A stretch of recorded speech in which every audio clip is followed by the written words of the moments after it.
Hello everyone, कैसे हैं आप सब। तो आज की इस क्लास में आप सबके लिए क्लास 12 हिस्ट्री का 50 गेस्ट क्वेश्चन लेकर आ चुका हूं। और आज की इस क्लास के 50 गेस्ट क्वेश्चन में ऐसे क्वेश्चन देखने को मिलेगा जो सीधे आपको बोर्ड परीक्षा में पूछा जाएगा। इसलिए आप लोग आज की इस क्लास को बिल्कुल भी स्किप मत कीजिएगा, आपको पूरे क्लास को देखना है।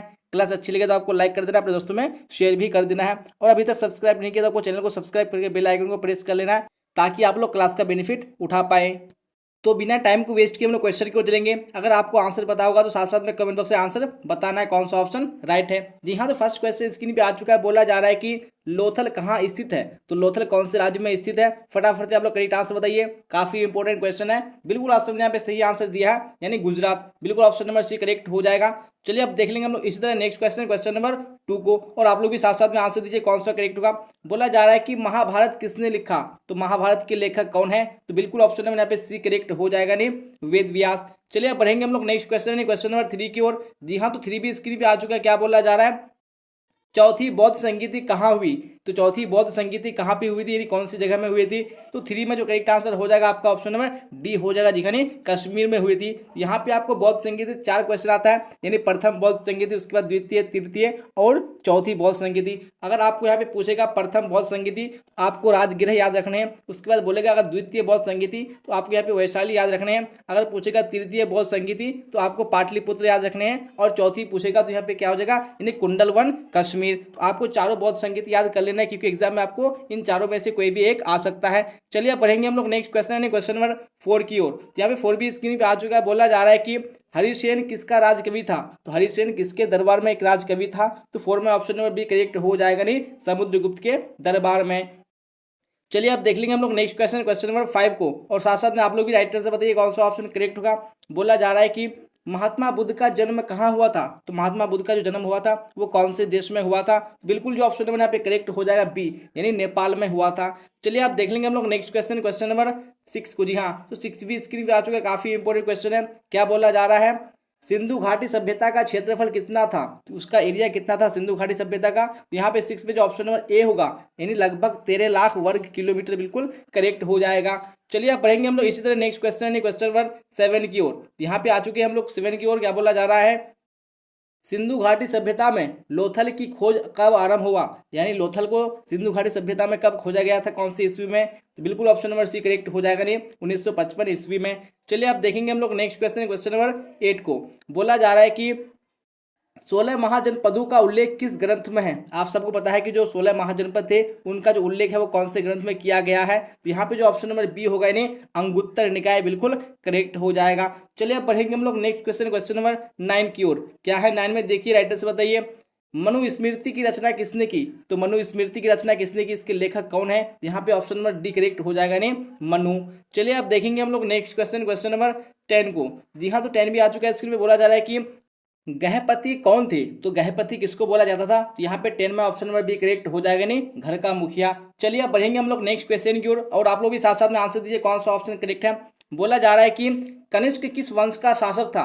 जो कनिष्क था वो कौन से वंश का शासक था, फटाफट से आप लोग कमेंट बॉक्स में राइट आंसर बताइए।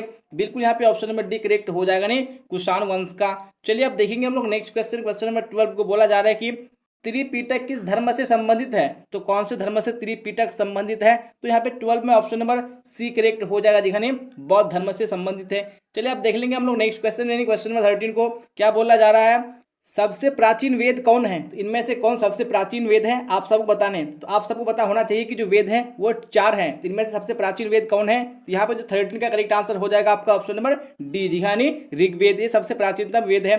चलिए अब देख लेंगे हम लोग नेक्स्ट क्वेश्चन, क्वेश्चन नंबर 14 को। जी हाँ, तो 14 आ चुका है स्क्रीन पे। बोला जा रहा है कि ए फॉरगॉटन एम्पायर के लेखक निम्नलिखित में से कौन है। एक बुक का नाम है ए फॉरगॉटन एम्पायर, इसके राइटर, इसके लेखक कौन है। तो 14 में ऑप्शन नंबर यहाँ पे ए करेक्ट हो जाएगा, रॉबर्ट सीवेल। चलिए पढ़ेंगे हम लोग नेक्स्ट क्वेश्चन, यानी क्वेश्चन नंबर 15 की ओर। और आप लोग भी साथ साथ में आंसर दीजिए। बोला जा रहा है कि मार्को पोलो किस देश से भारत आया था। तो कौन से देश से भारत आया था। आप सबको पता होना चाहिए कि मार्को पोलो क्या था, एक यात्री था। तो वो कौन से देश से आया था। तो यहाँ पे 15 में ऑप्शन नंबर बी करेक्ट हो जाएगा, नहीं इटली। चलिए अब देख लेंगे हम लोग नेक्स्ट क्वेश्चन, क्वेश्चन नंबर 16 को। बोला जा रहा है कि विदेशी यात्री टैबर्नियर एक था। तो विदेशी यात्री जो टैबर्नियर था वो एक पेशे से क्या था। यहाँ पे ऑप्शन नंबर एक करेक्ट हो जाएगा, नहीं एक जौहरी था। चलिए अब देखेंगे हम लोग नेक्स्ट क्वेश्चन, क्वेश्चन नंबर 17 को। बोला जा रहा है कि निम्नलिखित में से कौन अलवार महिला संत थी? इनमें से कौन अलवार महिला संत थी? तो 17 में जो करेक्ट आंसर हो जाएगा आपका ऑप्शन नंबर सी यानी अंडाल। चलिए अब देखेंगे हम लोग नेक्स्ट क्वेश्चन। क्वेश्चन नंबर 8 को बोला जा रहा है कि निम्नलिखित में से कौन संत बंगाल के निवासी थे? तो इनमें से कौन से संत थे जो बंगाल के निवासी थे? तो यहाँ पे 18 में ऑप्शन नंबर बी करेक्ट हो जाएगा, जिन्हें चैतन्य महाप्रभु। चलिए अब देखेंगे हम लोग नेक्स्ट क्वेश्चन। क्वेश्चन नंबर 19 को क्या है? 19 में मीराबाई किनकी भक्त संत थी? तो मीराबाई किनकी संत थी, यानी किनको पूजती थी, किनको मानती थी? तो यहाँ पे 19 में ऑप्शन नंबर बी करेक्ट हो जाएगा, नहीं कृष्ण को। चलिए अब देखते हैं हम लोग नेक्स्ट क्वेश्चन। क्वेश्चन नंबर 20 को जी हाँ आ चुका है स्क्रीन पे। क्वेश्चन बोला जा रहा है निम्नलिखित में से बीजापुर का संस्थापक कौन है?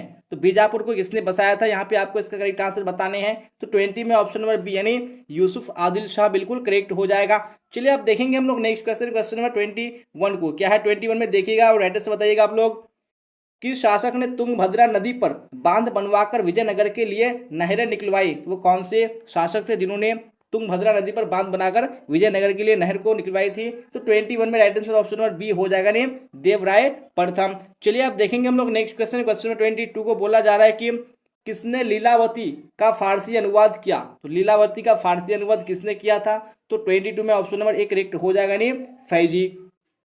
चलिए अब देखेंगे हम लोग नेक्स्ट क्वेश्चन। क्वेश्चन नंबर 23 को बोला जा रहा है कि निम्न में से किस शासक ने कश्मीर में शालीमार बाग का निर्माण करवाया? नहीं, जो कश्मीर में शालीमार बाग है इसका निर्माण कौन से शासक ने किया था? तो 23 में ऑप्शन नंबर बी यानी शाहजहां बिल्कुल करेक्ट हो जाएगा। चलिए अब देखेंगे नेक्स्ट क्वेश्चन। क्वेश्चन नंबर 24 को बोला जा रहा है कि महाभारत का अनुवाद निम्नलिखित में से किस नाम से किया गया है? यानी जो महाभारत का अनुवाद किया गया था उसको किस नाम से जाना गया है? तो 24 में जो करेक्ट आंसर हो जाएगा ऑप्शन नंबर बी यानी रज्मनामा। चलिए अब देखेंगे हम लोग नेक्स्ट क्वेश्चन। क्वेश्चन नंबर 25 को क्या है? 25 में खालसा सेना की स्थापना किसने किया? किसने खालसा सेना की स्थापना किया था? तो 25 में ऑप्शन नंबर बी करेक्ट हो जाएगा, नहीं गुरु गोविंद सिंह। चलिए अब देखेंगे नेक्स्ट क्वेश्चन। क्वेश्चन नंबर 26 को बोला जा रहा है कि अमृतसर नगर की स्थापना किस सिख गुरु ने किया था? तो किसने अमृतसर नगर की स्थापना की थी? तो 26 में ऑप्शन नंबर सी करेक्ट हो जाएगा, नहीं गुरु रामदास। चलिए अब देखेंगे हम लोग नेक्स्ट क्वेश्चन। क्वेश्चन नंबर 27 को बोला जा रहा है कि बंगाल में स्तंभरारी बंदोबस्त कब लागू किया गया? तो स्तंभरारी बंदोबस्त जो बंगाल में लागू किया गया था वो कौन से ईस्वी में किया गया था? तो 27 में ऑप्शन नंबर डी करेक्ट हो जाएगा, नहीं 1793 ईस्वी में। चलिए अब देखेंगे नेक्स्ट क्वेश्चन क्या है। नेक्स्ट क्वेश्चन में 1855 से 56 में कौन सा विद्रोह हुआ था? जी हाँ, तो कौन सा विद्रोह हुआ था 1855 से 56 के बीच में? तो 28 का राइट आंसर हो जाएगा आपका ऑप्शन नंबर बी यानी संथाल विद्रोह हुआ था। चलिए अब बढ़ेंगे हम लोग नेक्स्ट क्वेश्चन यानी क्वेश्चन नंबर 29 की ओर। क्या है देखिए, राइट आंसर बताइए। 1857 ईस्वी का विद्रोह कब प्रारंभ हुआ था? जी हाँ, तो कब प्रारंभ हुआ था, कौन से डेट में? मैंने आप सबको बता चुका था कि जो ये प्लान था इस विद्रोह का वो 31 मई को बनाया गया था, लेकिन जो ये विद्रोह आरंभ हो गया था वो 10 मई को ही हो गया था, इसलिए ऑप्शन नंबर बी क्या हो जाएगा यहाँ पे करेक्ट हो जाएगा। चलिए अब देखेंगे हम लोग नेक्स्ट क्वेश्चन। क्वेश्चन नंबर 30 को जी हाँ 30 आ चुका है स्क्रीन पे। बोला जा रहा है कि कानपुर में विद्रोहियों का नेतृत्व किसने किया था? तो किसने नेतृत्व किया था विद्रोहियों का? तो यहाँ पे बिल्कुल ऑप्शन नंबर एक करेक्ट हो जाएगा, नहीं नाना साहेब। चलिए बढ़ेंगे हम लोग नेक्स्ट क्वेश्चन। क्वेश्चन 31 की ओर। और अभी तक आपने अगर क्लास को लाइक नहीं किया तो आपको लाइक कर देना है और शेयर भी कर देना। जी हाँ, और अभी क्लास के लास्ट तक आपको बने रहना है, क्योंकि हम लोग अभी टोटल 50 गेस्ट क्वेश्चन को कवर करने वाले हैं, जो कि आपके बोर्ड एग्जाम के लिए काफी इंपॉर्टेंट है। चलिए अब 31 को देखिए क्या बोला जा रहा है। प्लासी का युद्ध कब हुआ था? तो प्लासी की जो लड़ाई हुई थी वो कौन से ईस्वी में हुई थी? तो 31 में जो करेक्ट आंसर हो जाएगा ऑप्शन नंबर बी यानी 1757 ईस्वी में। चलिए अब देखेंगे हम लोग नेक्स्ट क्वेश्चन। क्वेश्चन 32 को देखिए। 32 में क्या बोला जा रहा है। पुर्तगालियों ने गोवा के ऊपर कब्जा जमाया था, तो कब कब्जा जमाया था? यहाँ पे ऑप्शन नंबर बी यानी 1510 ईस्वी बिल्कुल करेक्ट हो जाएगा। चलिए अब देखेंगे हम लोग नेक्स्ट क्वेश्चन क्या है। नेक्स्ट क्वेश्चन में भारतीय राष्ट्रीय कांग्रेस पार्टी की स्थापना कब हुई? तो कौन से ईस्वी में भारतीय राष्ट्रीय कांग्रेस पार्टी की स्थापना हुई थी? तो मैंने आप सबको पढ़ा चुका है कि 1885 ईस्वी में हुई थी, और आपको कमेंट बॉक्स में बताने हैं कि किसने स्थापना की थी, क्योंकि मैंने आप सबको पढ़ा चुका है। फिलहाल 34 को देखिए क्या बोला जाए। 34 में बंगाल विभाजन कब हुआ? तो बंगाल का विभाजन कब हुआ था? यहाँ पे 34 में ऑप्शन नंबर बी करेक्ट हो जाएगा, नहीं 1905 ईस्वी में। चलिए अब देखेंगे हम लोग नेक्स्ट क्वेश्चन क्या है। नेक्स्ट क्वेश्चन में फटाफट से आप लोग कमेंट बॉक्स राइटर से बताइए ईस्ट इंडिया कंपनी की स्थापना कब हुई थी? तो कौन से ईस्वी में ईस्ट इंडिया कंपनी की स्थापना हुई थी? तो ऑप्शन नंबर बी यानी 1600 ईस्वी में बिल्कुल करेक्ट हो जाएगा।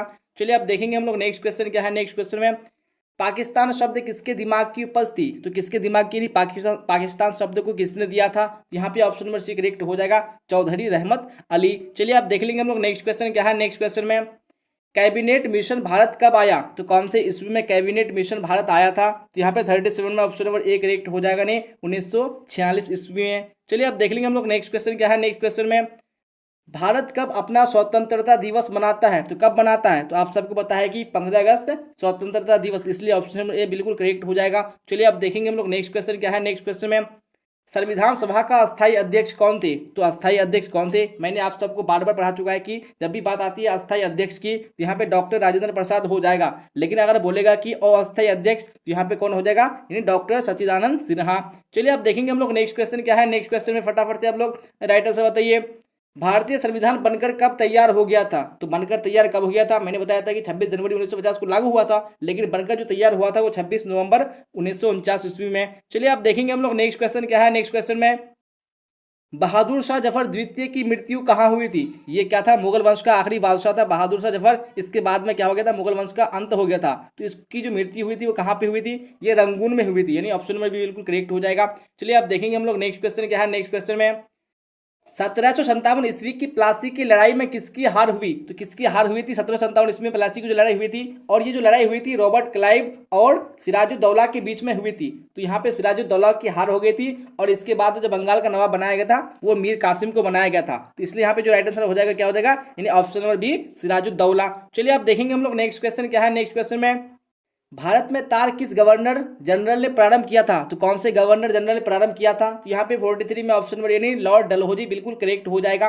चलिए आप देखेंगे हम लोग नेक्स्ट क्वेश्चन क्या है। नेक्स्ट क्वेश्चन में फटाफट से आप लोग राइटर से बताइए, महात्मा गांधी के नेतृत्व में बिहार में चंपारण आंदोलन कब आरंभ हुआ? तो कब आरंभ हुआ था चंपारण आंदोलन? तो ऑप्शन नंबर बी करेक्ट हो जाएगा, नहीं 1917 ईस्वी में। चलिए आप देखेंगे नेक्स्ट क्वेश्चन क्या है। नेक्स्ट क्वेश्चन में फटाफट से आप लोग राइटर से बताइए, डांडी किस राज्य में अवस्थित है? तो डांडी जो है कौन से राज्य में अवस्थित है? तो ऑप्शन नंबर ए यानी गुजरात बिल्कुल करेक्ट हो जाएगा।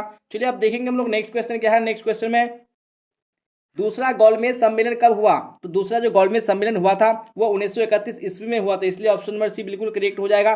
चलिए आप देखेंगे हम लोग नेक्स्ट क्वेश्चन क्या है। नेक्स्ट क्वेश्चन में जवाहरलाल नेहरू ने पूर्ण स्वराज की मांग किस वर्ष किया था? तो कौन से वर्ष में पूर्ण स्वराज की मांग किया था? यहाँ पे ऑप्शन नंबर बी करेक्ट हो जाएगा, नहीं 1931 ईस्वी में। चलिए आप देखेंगे हम लोग नेक्स्ट क्वेश्चन क्या है। नेक्स्ट क्वेश्चन में कांग्रेस मंत्रिमंडल ने कब त्यागपत्र दिया? तो कौन सी ईस्वी में कांग्रेस के मंत्रिमंडल ने त्यागपत्र दे दिया था? तो ऑप्शन नंबर ए करेक्ट हो जाएगा, नहीं 1939 ईस्वी में। चलिए आप देखेंगे यहाँ पे नेक्स्ट क्वेश्चन क्या बोला जाए। नेक्स्ट क्वेश्चन में सीमांत गांधी किसे कहा जाता है? तो सीमांत गांधी किसको कहा जाता है? तो ऑप्शन नंबर ए में करेक्ट हो जाएगा, नहीं खान अब्दुल गफ्फार खान को। चलिए पढ़ेंगे हम लोग नेक्स्ट क्वेश्चन, क्वेश्चन 50 की, जो कि आखिरी क्वेश्चन आज की इस क्लास का बोला जा रहा है कि भारतीय संविधान सभा की प्रथम बैठक कब हुई थी? तो पहली जो बैठक हुई थी भारतीय संविधान सभा की वो 9 दिसंबर 1946 ईस्वी में हुई थी, इसलिए ऑप्शन नंबर ए बिल्कुल करेक्ट हो जाएगा।